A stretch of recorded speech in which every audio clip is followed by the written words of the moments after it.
शुरू अल्लाह के नाम से जो बड़ा मेहरबान निहायत रहम वाला है।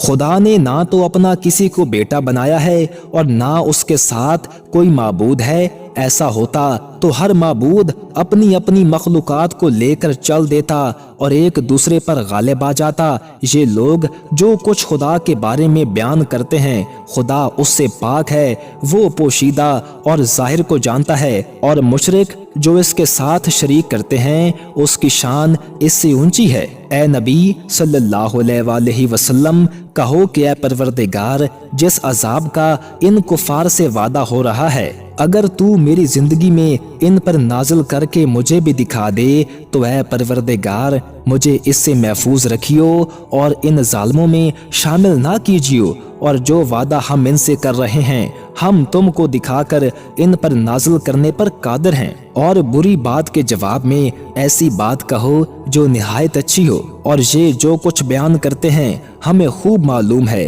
और कहो कि ऐ परवरदिगार, मैं शैतानों के वसवसों से तेरी पनाह मांगता हूँ। और ऐ परवरदिगार, इससे भी तेरी पनाह मांगता हूँ कि वो मेरे पास आ मौजूद हों। ये लोग इसी तरह गफलत में रहेंगे यहाँ तक कि जब इन में से किसी के पास मौत आ जाएगी तो कहेगा कि ऐ परवरदिगार, मुझे फिर दुनिया में वापस भेज दे ताकि मैं उसमें जिसे छोड़ आया हूँ नेक काम किया करूँ। हरगिज़ नहीं, ये एक ऐसी बात है कि वो इसे ज़बान से कह रहा होगा और इसके साथ अमल नहीं होगा। और इसके पीछे बरज़ख है जहां वो उस दिन तक कि दोबारा उठाए जाएंगे रहेंगे। फिर जब सूर फूंका जाएगा तो ना तो उनमें कराबतें होंगी और ना एक दूसरे को पूछेंगे। तो जिनकी अमलों के बोझ भारी होंगे वो फलाह पाने वाले हैं, और जिनके बोझ हल्के होंगे वो लोग हैं जिन्होंने अपने आप को खसारे में डाला, हमेशा दोज़ख में रहेंगे। आग उनके चेहरों को झुलस देगी और वो उसमें बद शक्ल हो रहे होंगे। क्या तुमको मेरी आयतें पढ़कर नहीं सुनाई जाती थीं? नहीं, तुम उनको सुनते थे और झुटलाते थे। ऐ हमारे परवरदिगार, हम पर हमारी कमबख्ती गालिब हो गई और हम रास्ते से भटक गए।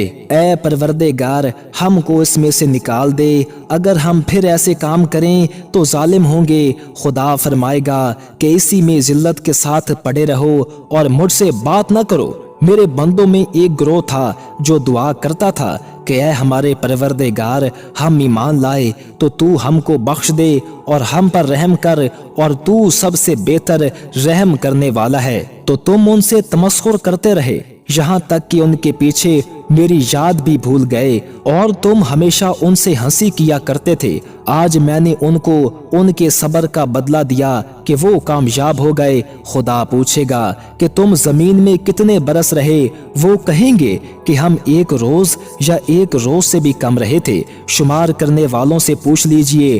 खुदा फरमाएगा कि वहां तुम बहुत ही कम रहे, काश तुम जानते होते। क्या तुम ये ख्याल करते हो कि हमने तुमको बेफायदा पैदा किया है, या तुम हमारी तरफ लौट कर नहीं आओगे? तो खुदा जो सच्चा बादशाह है, उसकी शान इससे ऊंची है। उसके सिवा कोई माबूद नहीं, वही अर्शे करीम का मालिक है। और जो शख्स खुदा के साथ और माबूद को पुकारता है जिसकी उसके पास कुछ भी सनद नहीं, तो उसका हिसाब खुदा ही के यहाँ होगा। कुछ शक नहीं कि काफिर कामयाब नहीं होंगे। और खुदा से दुआ करो कि मेरे परवरदिगार, मुझे बख्श दे और मुझ पर रहम कर, और तू सबसे बेहतर रहम करने वाला है।